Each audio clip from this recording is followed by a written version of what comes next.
Good morning, good evening, good afternoon. Yes, this is the final closure to this matter here pertaining to my civil rights being violated, all behind these contaminated dirt piles, which, as I've said in the past, for the last 25 to 30 shows that's on Soundview Media as well as on YouTube. You can download the 25 to the 35 shows that I've done that has been on this air pertaining to those of them state and city officials who violated the public trust by violating my civil rights. Now, as you see here, as an ex-city employee for 27 and a half years, I complained about these contaminated dirt piles at the time with State Rep Ernest Newton on the East End. Contaminated dirt piles right next to the City Health Department, which is the building that was torn down a month or so ago. It's still big piles over there now from that building being torn down. That was a sick building, a building that has been known for people who have worked in there in the past have come down with cancer. Nevertheless, the building has been torn down. Nothing was wrong with it until they tore it down as far as the way it looked. But apparently they tore it down. Why? I said before, it was supposed to have been a sick building, which led to a lot of people coming down with cancer. Now, again, I said this before, and I'm going to give it to you one more time, and this is going to be the last time in the way that I give it to you, where I'm going to make you understand that what they did to me was truly outright a crime. I mean, it's an outright crime, and it's a disgrace. When you look at over here, you got a letter right here that says in black and white that I was terminated for what reason? What was the reason why I was terminated? I was terminated because of what? In attendance. I was terminated because I have not came to work, as they said that I did not come to work. As you see here, on March 10th, 2006, I did come to work, all right?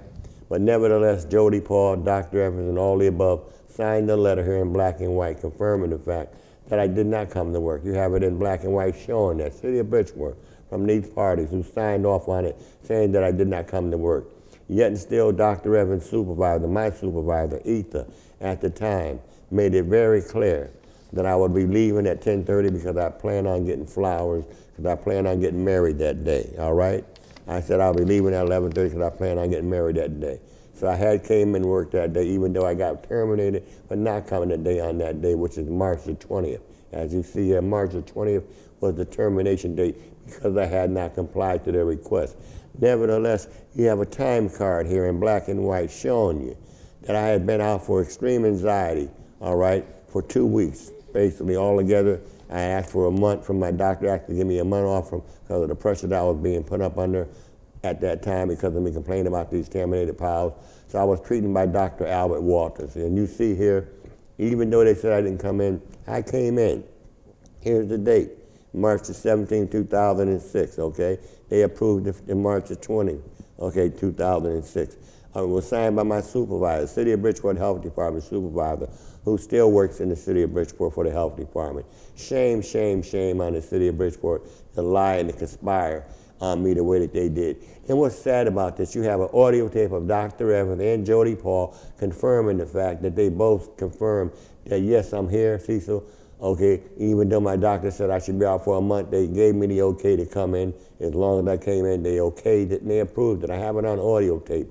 Download the last 25 shows and that will confirm that. It's not about black and white, it's about right and wrong. And the insult to add insult to injury, okay? All right, here it is, 3 doctor's notes that I requested, that they requested I send them to justify me wanting to be out for that time. I gave them 3 doctor's notes, okay? 3 doctors note requesting that the doctor said I should be out because of the pressure that I was put up under at the time, and it was beginning to wear me down to a point where the doctor said maybe you need a leave of absence. He gave me a chance to have a leave of absence. 3 doctors notes, one of them are missing. But what troubles me that in 2005, all right, you see here, in 2006, this is a loop. This is the way Dr. Walter writes for his patients that he's had in the past. Here it is, the same doctor's note, the same type of doctor's note that was given in 2006 is the same one that was given in 2005 by Dr. Albert Walters, the same doctor. And if you notice down here on the bottom, it has a loop. The same loop that he used in 2006 to let me come home, okay, is the same loop he used in 2005. And it was 2005 I was allowed to be home because of an accident I had passing out flyers on behalf of the health department pertaining with AIDS problems in the City of Bridgeport. Troubled me, it really troubled me, and it insulted me, and it insults you, and it should insult you as a taxpayer. And it really bugged me to a great degree to have the labor board A labor board that is designed to be fair and impartial. Get a closer look up on this labor board. Snack, pull it over a little closer to you. The labor board. These are the labor board commissioners for the state of Connecticut. They were duly swore under oath to be fair and impartial. All right? To be fair and impartial, not to take sides. They were nominated by the governor. They were approved by the Senate and the House. All right? They have to go before them two bodies in order to be confirmed after being appointed by the governor. The governor, I don't know who at the time appointed them, but they've been there for 20 years. For 20 years, Albert Murphy, Gerald Wayne, and Mike Cohad have been involved with this labor board commissioner for at least 20 years or more, if not. Okay, and it really troubled me that Albert Walter, okay, Mike Cohad, okay, can rule against me and say that Dr. Evans was justifiable in terminating me for not coming in when they knew good and well I did come in. And it troubles me even more so because here it is, you got Mike Cohad being paid as being a part of the termination board with Albert Murphy. Albert Murphy here agreed that the city was justifiable in terminating me, even though he knew he lied, okay? But he agreed that they were justifiable in terminating me. He got $700 for that, all right? Mike Cohad agreed with Albert Murphy, all right, the city was justifiable in terminating me. He got $525. Now that should have been it. That should have been it. No, but instead they asked, because I filed the grievance, which I had a right to do as a union employee up under the NAID union contract, I had a right to file a grievance within a period of time, which I did. I filed it within that 20-day period.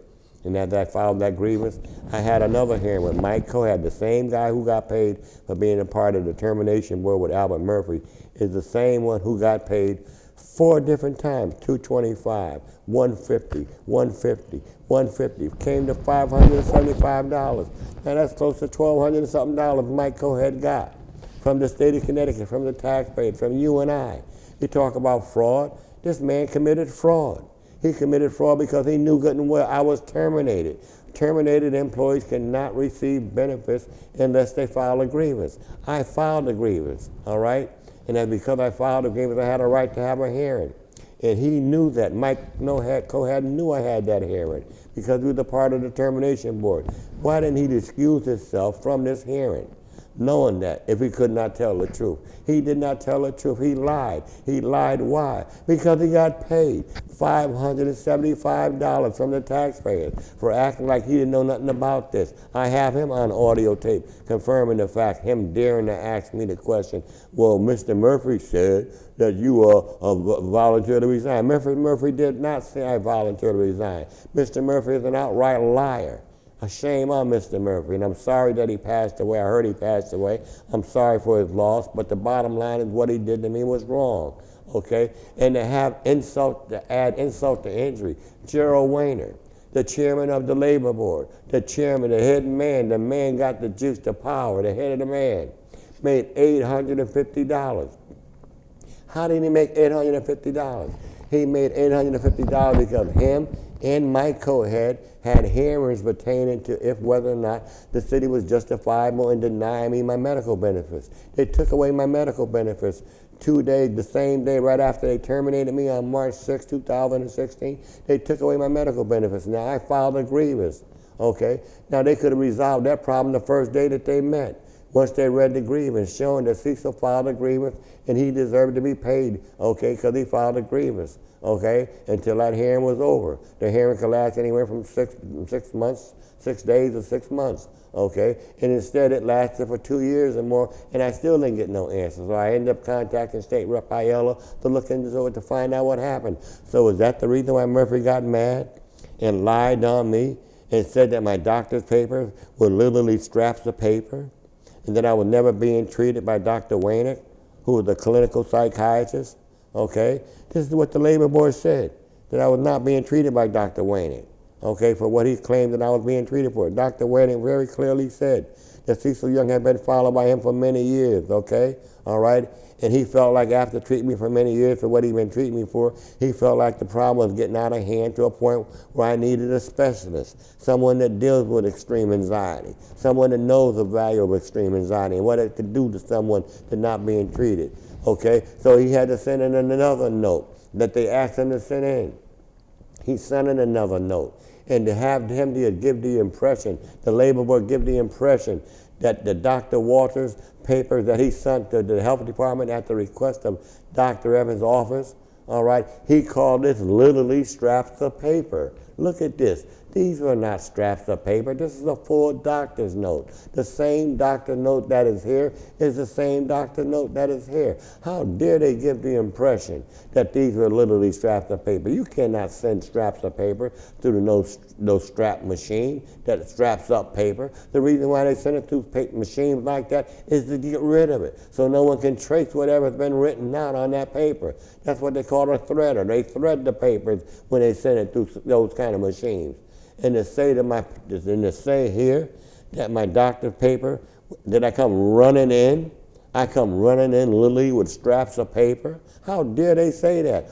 Over here it did not say nothing about I came in there with straps of paper. I come running in. Who said that? Dr. Evans, Jody Paul didn't say that. Dr. Evans didn't say that. No one else said that. Why? Who else said that I come running in here with straps of paper? They said I was terminated because I had not come to work. They said I was terminated because I had not come to work. Don't you understand that? This is not about me. This is about we.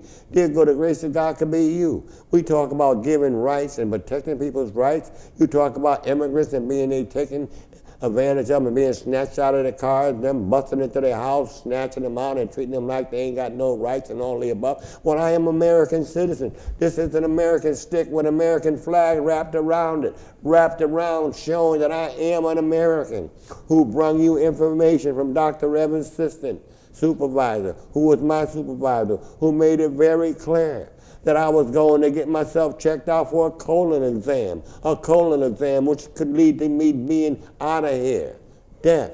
And I still got to go to one next month, okay? You go to one every 4 to 5 years, okay, if need be, or whenever the doctor say you need to go, I go. My mother passed with cancer, so it runs in the family to some degree, I guess. So I'm going to make sure I'm checked out. So I asked them for that time to take off. They have it in black and white. Dr. Evans had it in black and white. That's why they okayed me to come back to work.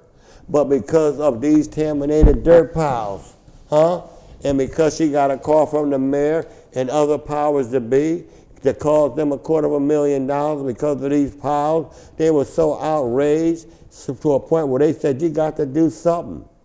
And Ernest Newton, as much as I love him and respect him, okay, all right, he was there with me some 19 years ago. And he finally said something about that on my behalf and on behalf of the city because of Councilman Cruz.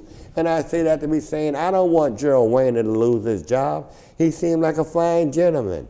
At the time when I had that hearing, he wanted to get out of it. He said, Cecil, I don't want to get in this hearing because I think I know you. And yes, he might have known of me because I used to go down to the courthouse on Broad Street back in the days to help folks get out of jail who couldn't make bond and needed to get out and needed help. So I used to be down in the court. That was another way of I was surviving. I had different ways of surviving. So I would go out and get people out of jail, and if they would jump bond, I would go snatch them up and bring them back. I had to go to Boston one day to pick up somebody that jumped bond and blew up my car on the way back because I ran out of oil. Okay, so I've earned everything I have. And that's why I say to the State Labor Board, how dare you give the impression that my doctor note was literally scrapers? How dare you give the impression, okay, that I was never being treated by this man? You're supposed to be fair and impartial, but you did it because of what? Mike Coed got paid twice. Twice. Why would he get paid twice? Now, is he going to pay back this $575 for having a hearing pertaining to my medical benefits being denied me? Is Gerald Wayner going to pay back this $850 that he had hearings for pertaining to my medical benefits being denied me when they know good and well that if I filed agreements I had a right to continue my medical benefit, but they did not honor that? I say to the people of Bridgeport, I came here this week and I was going to try to play just only Dr. King's lyrics and a little reflection of my past, but because the Labor Board is investigating these allegations, they sent a letter or a subpoena to Governor Rowland, to Mayor John Fabrizi, Joe Ganim. They sent a letter to both of these parties asking them, led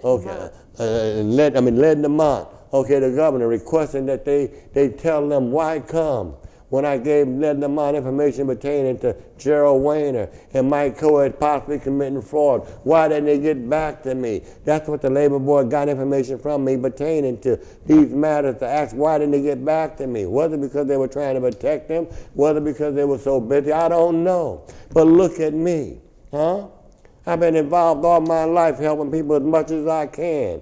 All I can, huh? Look at Joe Owens, the manager of the editor of the Connecticut Post back in the days, huh? Those were the days when we would say back in them days, we would say some white folks back in them days were racist. Well, these folks weren't racist. He was the editor, a man who told me and told the public that I was a man of action. Huh? Because of what? Me forming this cadet corps program in P.T. Barnum some 50 years ago to patrol our neighborhoods, to make it safe for young folks, black folks, white folks, business folks, all kind of folks that would serve our people. I had men and women of all ages, huh? Trying to help make our neighborhoods safe. We had parties, we had things to keep kids occupied, available, and things that are meaningful. Mike Daly will tell you as the managing editor likewise of the Connecticut Bridgeport Post. Thank God that I have a little bit of articles left for people like them who gave a damn, who made a difference. Do you know that in 18 years now, 19 years now, there have not been no article about Cecil Young being in the newspaper? And I say, what did I do to cause this kind of problem? And then as I look back and I think about the city council, and I say to myself, not only me, John Marshall Lee, a white man, a Jewish man who's been going down to City Hall for as long as I've been going down to City Hall, Clyde Nichols. There's a few brothers that care about this city, white and black, that go to City Hall as much as they can, a businessman. This man don't have that kind of time to be taken off, but he does that because he cares about his people and his community, as I did. I opened a soup kitchen in P.T. Barnum. We used my own money, huh? I formed the city workfare program. Had over 200 to 300 folks working throughout the city of Bridgeport, cleaning up streets, painting apartments, cutting grass for seniors and other folks, huh? I did a talk show host with Russ Knight called The Black Forum, huh? A radio program that not only dealt with black issues, but dealt with all kind of issues, huh? And it was a good program. Superintendent Walsh one day wife called the show one day and said, Cecil, all right, could you please be a little compassionate about my husband, Joe Walsh? And I said, yes, Miss Walsh, I would. Because Joe Walsh, the superintendent, did a hell of a job. Back in the days, he had the tactical squad and other squads that were running throughout the city trying to keep down the gunplay and the drug play, and he did a hell of a job. But coming from where I came from in PT and Father Panic and other neighborhoods, we needed a little more extra consistency of visibility to prevent crime, not to always attack crime. So I put pressure on them by talking about these issues on the radio program. So one day, Mayor Tom Busey, I asked him to appoint me as the mayor's community liaison officer. This was the mayor of the city of Bridgeport, huh? I asked him to appoint me as the liaison officer. Why did I want to do that? So I can get police officers to walk up and down Stratford Avenue, to make Stratford Avenue a business, its district that was losing its businesses left and right, night and day because of the crime, because of the fear that people were beginning to take on the East End. I made a difference by trying to get these police to walk on the avenue. I even also asked for a community police post to be opened up on the avenue. We opened up the post, but the police never showed up, huh? And because we broke up, they never fouled up. So the police post sign was there for many years, but there was never no officer sitting in there. Why? Because we broke up. Why? Because the Pharaoh got involved and used his way of binding us and breaking us up. So I myself, as an activist, as someone who was called by God to say, I'm not going to let no one turn me around from doing what I got to do. When I see my mama, seen Dr. King get assassinated, okay, and seeing her cry about his loss, I said to me, even though I was told I would never be anything, all right, because again, as I said before, and I say to yourself, Cecil, why are you telling these people about your education and what you don't have? Because I want you to know that in the height of what people may think of you, God is a God that works miracles. And if you're a believer in God and you believe in Jesus, and if you believe in right and wrong, he says step out with the faith that he's given you. that he's given Jesus Christ to sacrifice for people like you and me, who deserve to be having the sacrifice that he gave. So let us not give in vain. So that's why today as I thought about talking about Dr. King. I'm not going to play as much as this day because I thought that because the Labor Board has not made a decision yet, and it's been, what now, some 2.5 months now, that the Human Rights Commission is supposed to make 3 months now about my complaint with the governor and the mayor, and I haven't heard anything from the Human Rights, and knowing that the governor appoints the Human Rights Commission, and the only hope I have is that God will speak to the Senate Commission, who might get this information if the governor don't do the right thing, and remind him that we are public servants. We are public servants. I was an aide to State Rep Joe Lugo. These wasn't no paid positions. I supervised the Bridgeport Housing Authority Police Detail for 4 years in Green Homes Apartment. For 4 years, I supervised the Housing Authority Police Detail. I was superintendent of P.T. Barnum for a number of years. That's why I was able to get these buildings locked up, secured up, where I can have these police details move around and be visible, not lock up everybody they see coming and going, but prevent crime. I believe in preventing the crime because anybody you lock up is going to get out. And if they're going to get out with a past that's going to cause them to keep them in bondage, we're going to continue to have the problem. So I'm saying, let's do something about it. As Dr. King said, and all we do is meet every other year talking about honoring Dr. King. Well, my honor is, Dr. King, I'm trying to do what I thought you was trying to do, which is help people help themselves. And I hope to God that we would start doing that. I think about Bishop Barber, Reverend Barber. I like hearing him. He's a man of action. He reminds me of Al Jackson and Malcolm X and all the above, and Adam Clayton Powell, all those leaders that we can look back and say that they stood for something. The underground tunnel, those of them who didn't have all that kind of education, but we kept through that tunnel because we wanted to be free.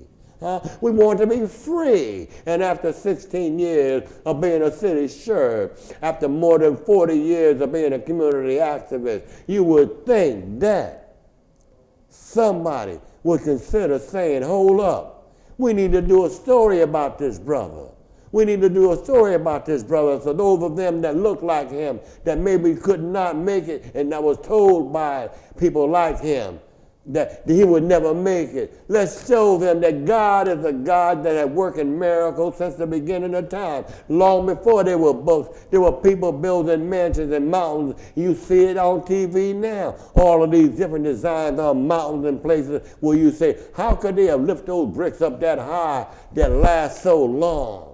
Because of the will of God. They didn't have the books. They didn't have the intelligence that we so-called have. And maybe if we would have kept them with some of that intelligence, maybe those of us who are afraid to leave out our houses at night, wouldn't be so living in so much of fear. There was a funeral not too long ago where this young man, 12 years old, was killed going to the grocery store, I heard. Okay? And then to hear that the funeral was happening.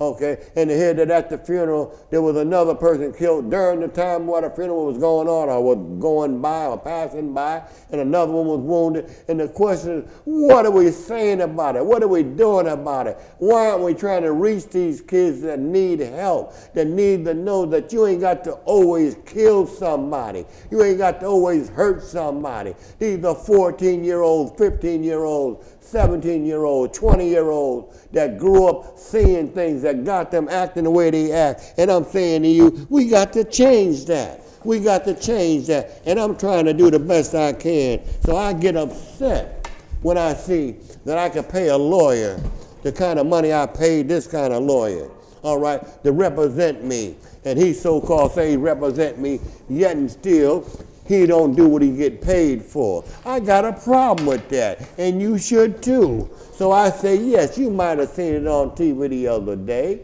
all right, about me going to Judge Richard, and Judge Richard is saying what she said. I want to let you see that there's 4 different letters here. Well, me pleading with Attorney John Williams, respond to these matters. And if you don't respond to these matters, John Williams, they're going to throw this case out of court. 1, 2, 3, 4 letters I've been telling this man, pleading them. I gave you $5,000 to take it to Superior Court on Main Street. You took that and you said, now, Judge Richard said she is not going to overturn what you told her. What did you tell her?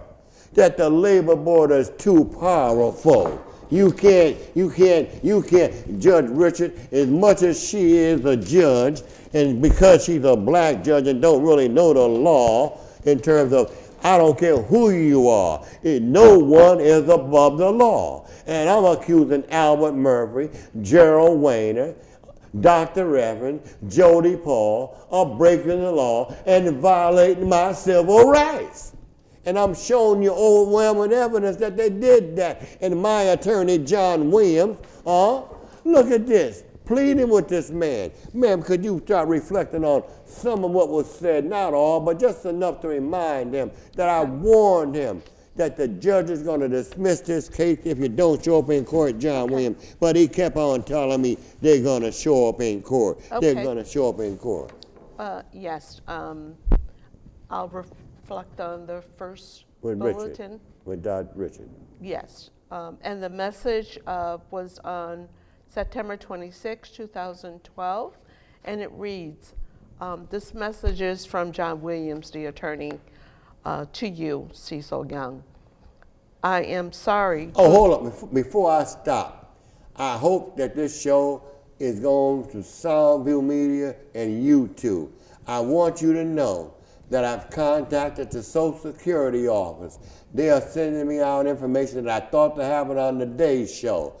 That I've been on disability now for 19 years. This coming March 20th, it will be 20 years that because of me being attacked by those city council members in 2010 or whatever, 2009, the federal judge, a federal judge now, told the Social Security office to put this man on permanent disability because of extreme anxiety and his back problem that bothers me to this day. I've been suffering with this back problem that I was attacked because of me doing what? Using my First Amendment right. Shame on them. I will show you the letter that the judge sent the Social Security office that agreed that for since 2010 I've been on disability, and I'm still on disability. I can't wash dishes. I can't walk around a block. I can't run. Why? When I used to think that I would only be able to survive because of my back, because I used to have a strong back and strong hands. But thank God that God is God, and He's given me a mind that I now realize that I can use. And listen to what my mind could have been doing if I was really taught instead of being treated like somebody that could not be taught. Being transferred from the first grade to the third grade, to the third grade, to the fifth grade, to the fifth grade, to the seventh grade, and seventh grade to the ninth grade. I didn't begin to read until I got to the sixth grade, the special class, with a black man named John Davis who taught me about hygiene, cleaning yourself, making yourself respectable, doing what you thought you could never do. And he taught me things that I never thought I could learn. Then I went to Literacy Volunteerly program with John Fabrizi on State Street and learned a little more there. But my greatest teacher was the Connecticut Post, the Bridgeport Post. I learned more with the Bridgeport Post than I learned from any of them, next to John Davis. So I say thank God for the Bridgeport Post, Mike Daly, Linda Pinto, Bob Celia, Mike Daly, Mike Mako, all those kind of folks, Al Bennett. Those folks that you thought back 50 and 60 years ago, we would have had problem with them wanting to hear what we got to say. But now we got Brian Lockhart, who's a nice gentleman, who I believe is pressured under the impression that because he gives exclusive stories from Mayor Ganem, our stories are no longer important to read about or to hear about. But I say, Brian, please, if you can't do it, send somebody else down there to help people like us, because there's not that many that are out there like us. And the way things are going now, you're going to need more than just marching. You better talk about organizing, and I mean organizing fast, and registering and motivating people like me that you're going to need to help you get people motivated to march and to register to vote and to make a difference to support those of them that support you and me. Why would I support anybody like them, Democrat or Republican, and I can't get them to respond to my issues? That's what is why I say to you, stop all the marching. Take that marching and take that march in the neighborhoods and register people to vote. Organize and promise people that when their needs are called on, you're not going to wait till the ball and the building fall down on them, but you're going to respond ahead of time. So let her go ahead and read this if you can, my dear. Sorry about Yes. that. We gotta get started. The message read, I'm sorry to enclose a ruling by Judge Richards denying your appeal from the ruling of the arbitrators. If you want to appeal from this, the appeal must be filed by Monday. However, Did you hear that? It must be filed by Monday. How dare you insult me? Tell me, Judge Richard, and you must file it by Monday. 48 hours. I got to come up with another $5,000 because, yes, it would be foolish for me to try to do it myself. So give me another $5,000. And I told him I'll give you $5,000. And I don't know it's not going to be easy to win against the city, but I'm going to give it to you because I know I should win if you hear what I'm saying. And if you would have heard in 2010, John Williams, when I told you that they put me on permanent disability, 19 years, I should have won all of this. But you could not respond to anything other than promising me, and I let her read what you promised me. okay, I'll continue with the message. However, in my opinion, there would be no point in taking an appeal because of her ruling is not obviously wrong. Anyway, an appeal would be expensive. Now, hold up. Her ruling was not obviously wrong. Apparently it must be wrong. And then he turned around and said it was wrong, but it was wrong. Come on, man. You stop tap dancing. Go ahead. Anyway, an appeal would be expensive unless you were representing yourself and almost certainly not worth it. I guess not, it's not worth it, but I told you I don't care what it was worth it to you, John. I'll give you another $5,000, but just represent me as you said you would in the beginning, and here's your $5,000. So I gave him another $5,000, and look at how he treated me. Come on with number 2. Number 2? Okay.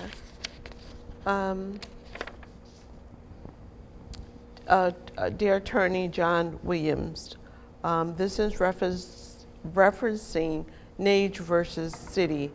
This is the unjust termination case that is in appellate court. The city filed their brief on 3/20/2013 and is still in briefing status. Cecil. Still in brief status. John, what are you waiting for? The city is doing their thing. What? I gave you my money. You said you're going to do your job. Do it. Okay. Go to number 3. Okay. This is May 13, 2013. It's in referencing appellate court briefing status due. Good morning. Just a reminder that as of today, the appellate court is still showing that the case is still in briefing status. Does this mean you still have time to reply in writing? ? Also, please notify me when there is a court date on this matter so I can attend Nage versus City, Judge Richardson appeal. Thank I you. want to attend, John. Tell me what's going on, John. Why are you not telling me what's going on? Tell me. I want to attend.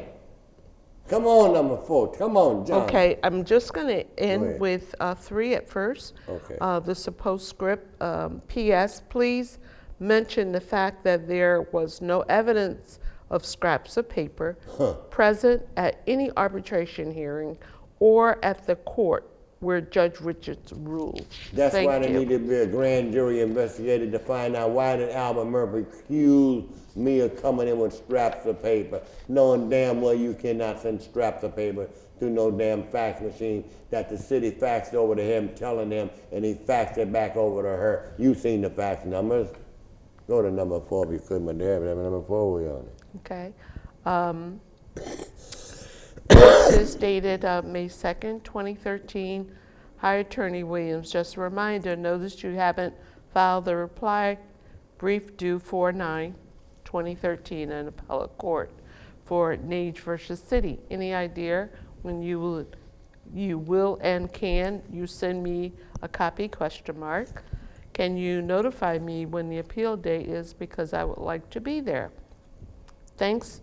Oh, also, can you send my transcript that I sent of Young versus City, Russell Liskoff sheriff work case for my files? Thanks again. All right, now what we at, number 5? Is it number 5 or you said we read number 4? What we do here? Okay, number 5 is dated October 7th, 2013. Good afternoon, Attorney Williams. Looking online, I found the court date for Nage versus City of Bridgeport. Appeal case is scheduled for October 11th, 2013, which is like 4 days in the future from the email. Could you please let me know what time I would like to be present? Also, I am faxing over a little note indicating how Judge Richard showed her bias, as she agreed with the city attorney when he told the judge she does not have the authority to overturn this case and that her role is very limited. She agreed with him before the case was completely presented and continued to ask twice for me to present more evidence, yet not once asked the city to present more evidence. And a reminder to ask, where is the evidence of scraps of paper? ? I presented 3 doctors' note, not scraps of paper. Thanks, John. Have a good day. And you seen the doctor's note, but yet until they call it scraps of paper. And you know what's so sad about it? She's right. That once the labor board makes a decision on a matter, it pretty well sticks. And it sticks because they were appointed by the Senate, by the governor, but they were selected and nominated by the Senate and the House of Representatives, who's supposed to make sure that they are fair and impartial. So their job is to be like a jury, to be fair and impartial, go based on the evidence. They did not do that. And that's what troubled me. Why didn't they do that? Because they committed fraud, okay? And that's why I'm pleading with you, okay, all right, that when I show you that I was totally disabled and knowing good and well, okay, that these people did what they did. Could you finish up reading? Which one do you want next on that? Which one do you want next? Number 6. Number 6, where's number 6 there on here? Yep, right there. All right. Okay, it's going to be the top half of the letter, dated 4/23/2013. Dear Attorney Williams, on the appellate court website, it shows a reply brief was due by you on 4/9/2013. A reply brief was due by him, John Williams. Come on, the court is telling you, the judge. I'm sorry, Your Honor, for me thinking that you just, but it's not totally your fault that you got mad and did something. But you should have got him. You should have subpoenaed him. You should have locked him up. You should have had a sheriff or a marshal demand that John Williams show up in court because he got paid, Your Honor. Okay. The reply brief was due by you on 4/9/2013 on Nage versus City Appeal. Are you going to reply to it and file a brief ? If you do, I would like a copy along with the city's brief. The last, we talked last Thursday, you said you were on trial and would forward me a copy of the city brief over the weekend. Which you never did. You never did. Why? Why are you doing me like this, John Williams? Why? What is this, number 7?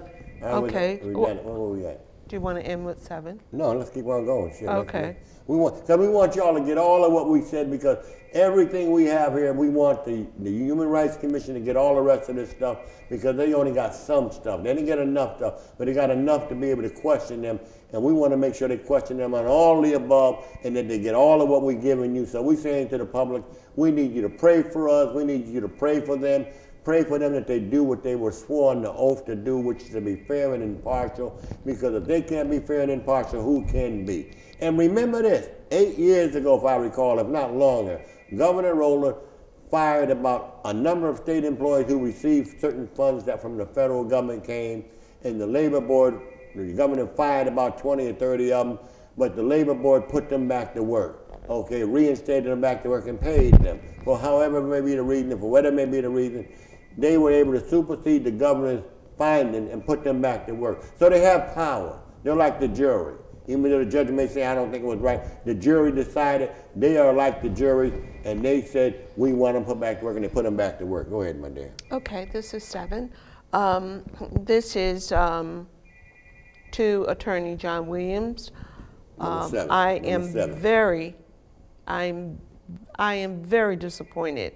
I had pointed out to you a few times how the city attorney lied in his brief. I also pointed out to you in the court transcript how the city attorney told Judge Richards she had no authority to overturn a decision and rule in my favor, and the judge agreed with the city attorney, which was also biased. She was right in terms of she have no right to overturn unless she find probable cause that something was not done right. They did not treat me right. She had a time card showing I came to work. She had my supervisor showing I came to work. She had the termination letter dated on the 20th, March 20th, yet still a time card shows that I came to work, and it shows on March 17th I was going for a colon exam. So if she would have took her time to look through those records, but because she used to be, I understand, an ex-assistant city attorney from Stanford, so she assumed that, hey, we're a club so we can act the way we want to act because he's just a John Doe. Go ahead, baby. Okay.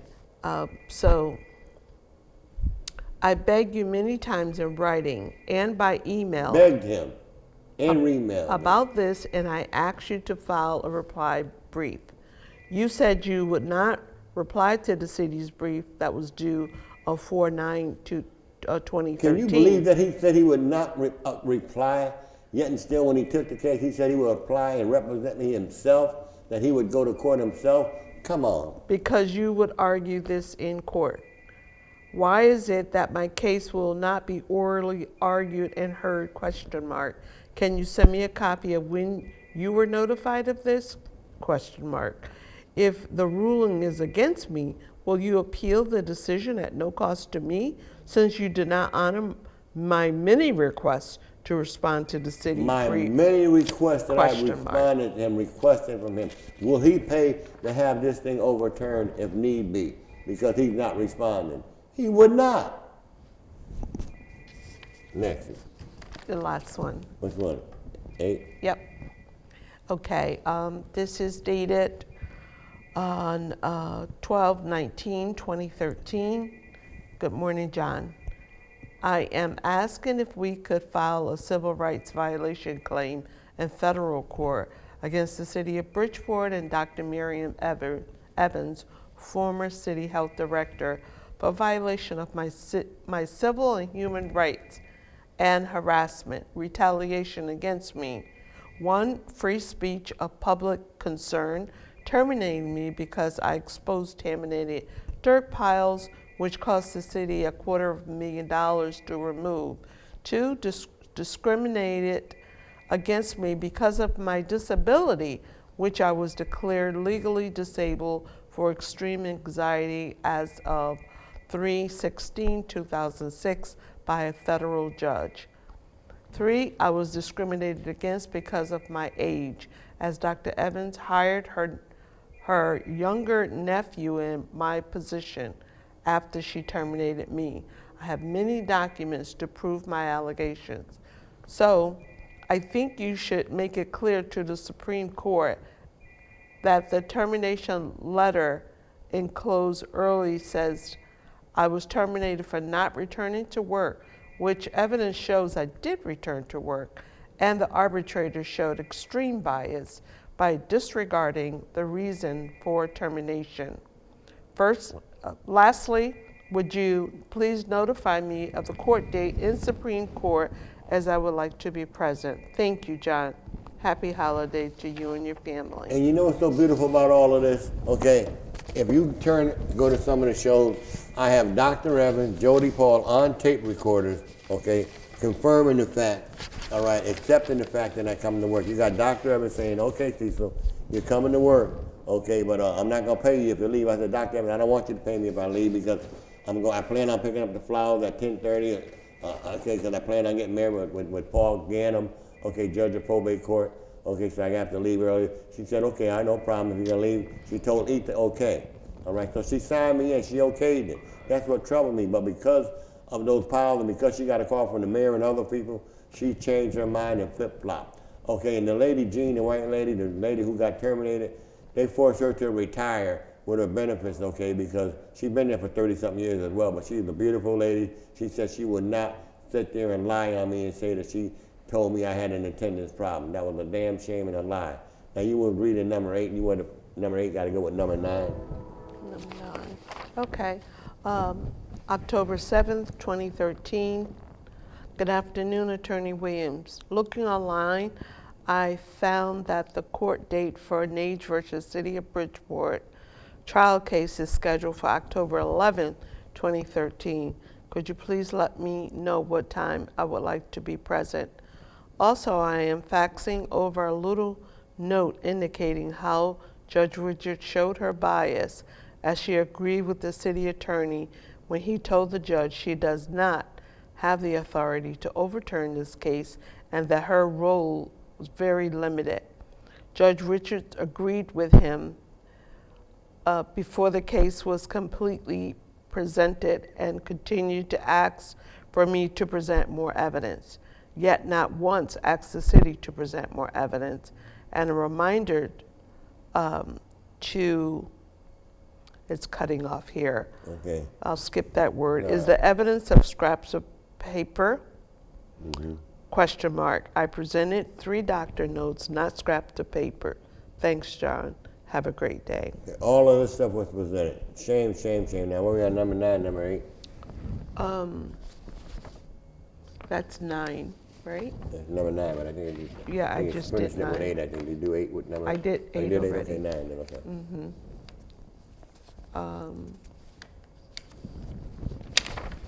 Yeah. Good afternoon, Attorney Williams. I'm looking online. I found that the court date, a name. Go ahead. We're, Right there, right? not that. We Nine- did that number 9. one. Where you on? Where you Yeah, on? that one. That one, okay. Yes. Okay. So at the top half of the letter, 6/13/2013, John, since the court website still shows the status is still in briefing, don't you think it would be wise to file a reply brief which would give the 4 to 5 judges a chance to read/review why they should overturn Judge Richards' decision? This is why I feel your response brief should be filed. With no response reply, it would give the judges the impression and sense of feeling you are not caring about the case, especially when the city brief contained a great amount of lies in it. Okay. The next one? Okay. Yeah. Okay. All right. So this is dated April 28th, 2013. After reading the city brief, I think a reply brief might be needed. The city has purposely lied and left out many issues in their brief. I have circled such. Also, please mention I was a part-time employee and was scheduled to work only 3 hours on the day I left, 1.5 hours early. Please mention the fact that I gave my supervisor on the day I returned to work, 3/16/2006, an appointment letter for a colon exam scheduled for 3/17/2006. This was scheduled because I was in fear of having colon cancer. Please mention I never had an attendance problem all my 27 years of working for the city. It states in the Nage agreement, city attendance policy, long-term employees with established records of good attendance may be considered differently than a new employee with poor record. You might want to enter the fact that the March 10, 2006 letter from Jody Paul was dated 3/10/2006, that she held the letter until 3/14/2006, then mail it to me as I received it late on 3/15 is why I returned to work on 3/16. This shows the pretext to terminate me. Thank you. And just for reference, I'll read the 3/10/2006 letter. This was written by Jody Paul, City of Bridgeport, Labor Relations and Administration. Dear Mr. Young, a copy of your doctor's note was received today in this office. However, this documentation is still not acceptable as it does not provide a diagnosis reason for your absence. Therefore, your absence is considered an unauthorized absence. And who is that from? This is from Jody Paul, Jody Labor Paul. Relations. And what date? 3/10/2006. In accordance with the city attendance policy, upon an unauthorized absence of 3 or more consecutive days, the employee will be deemed to have resigned from employment. You must return to work immediately, or you will be deemed to have voluntarily resigned your position as a security guard with the city of Bridgeport. If you have any questions, And please you see call what they keep your trying to say union. that because I have not returned, I voluntarily resigned. Read the other one. Now that was from this one here is from Janet Finch. Right. That was from, That was from Jody Paul. This was from Janet Finch right here. okay, you can, Read it. You got it. All right. Now I want you to see Okay. both. Now they said that they didn't get it. Now these were two labor relations and labor relations. Both departments know benefits. yeah, this is from Janet Finch, dated 3/17/2006, and she's also part of the labor relations team for the city of Bridgeport. Dear Mr. Young, our office is in receipt of your application for family medical leave. Based upon the reason for your leave that you provided, your request has been denied. Extreme anxiety is being denied. For extreme anxiety because of my back. My back was terminally messed up. I can't walk. I work with a back brace on 24/7. She said that was being denied. Come on. Your reason for leave does not meet the requirements of a serious health condition or any other reason for leave as defined under the Family and Medical Leave Act. If you have any questions regarding this decision, please contact the Office of Labor Relations. In labor relations with who? Jody Paul. Get to show Jody Paul. Here, Jody Paul. Read Jody Paul again. With Jody Paul. Well, you see, I mean, it's just amazing. I mean, you know, it's like, come on. Okay, so, yeah, everybody is, yeah, this is the 310. You want the 310 read again? You want just Jody Paul one more time. Because she said that they have sent it to Jody Paul. Look who sent Jody Paul. What Jody Paul said again. Okay. A copy of your doctor's note was received today in this office. A doctor's note. Now, why everybody else get a doctor's note, but Albert Murphy gets straps to paper? Huh? Go ahead. That's the auditor's report. That's the Right. But right now, this is the auditor's report. We're gonna go to that next. We'll get that next. Right. Okay. However, this documentation is still not acceptable as it does not provide a diagnosis/reason for your absence. Therefore, your absence is considered an unauthorized absence. In accordance with the city's attendance policy, upon an unauthorized absence of 3 or more consecutive days, the employee will be deemed to have resigned from employment. You must return to work immediately, or you will be deemed to have voluntarily resigned your position as a security guard with the city of Bridgeport. If you have any questions, please call your union rep. All right, you see, now, and I want y'all to keep in mind, here is the state auditor, right, the Public Integrity Unit. Now, here's the auditors. Why don't you see if you can find out status from the auditor's report as to whether or not did they find that these people broke the law, did they violate the public trust, the state auditors. You don't have that with you, right?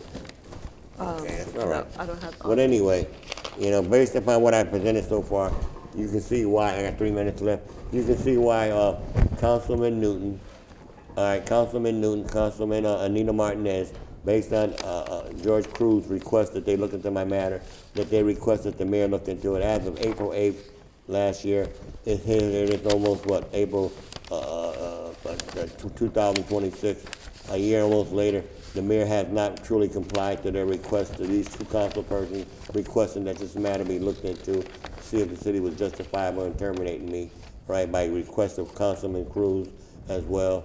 Okay, I asked the mayor, could he do that? Here it is, Cecil Young ran for mayor in 1977, okay, all right, because he cares about people some 45, 50 years ago, okay. It's the conspiracy that could backfire. It could backfire here, and it should backfire, okay. And it's sad that here it is, Dr. Evans.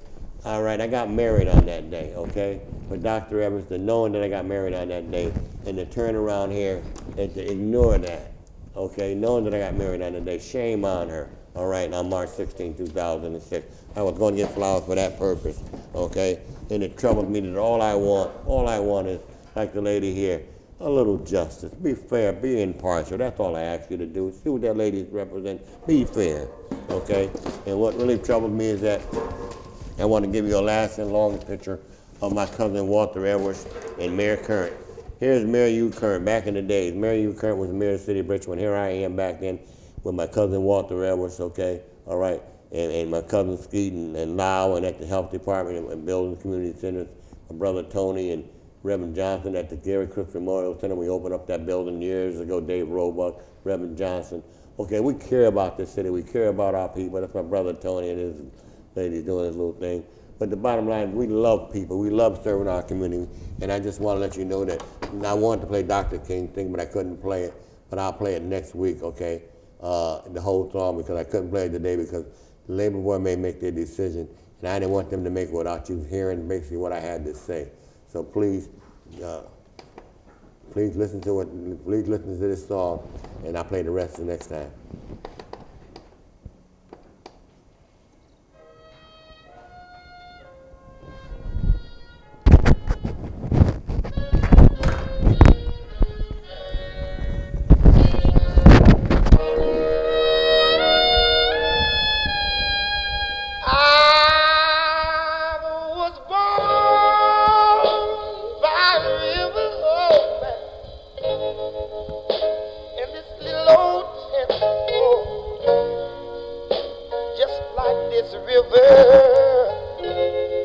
I've been running ever since.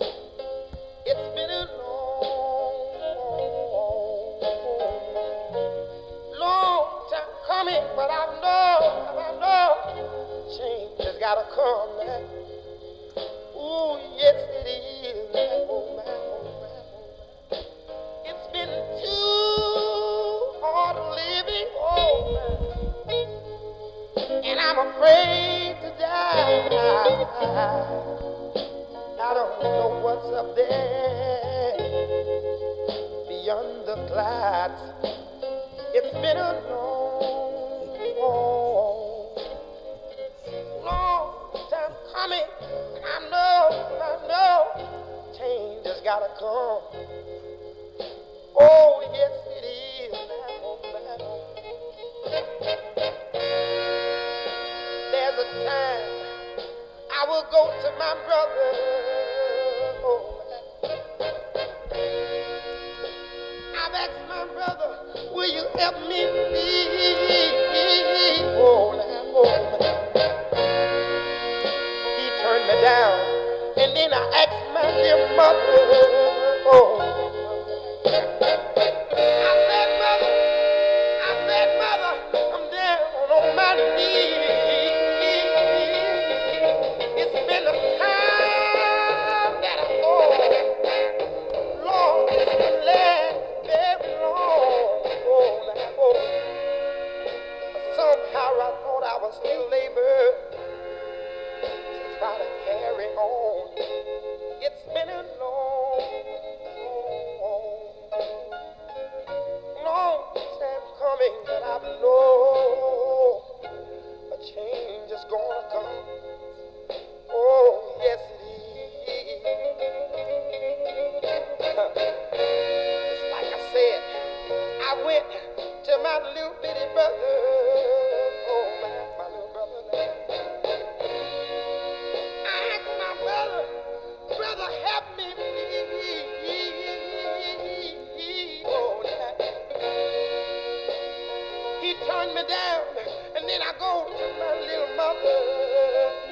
dear mother, oh man.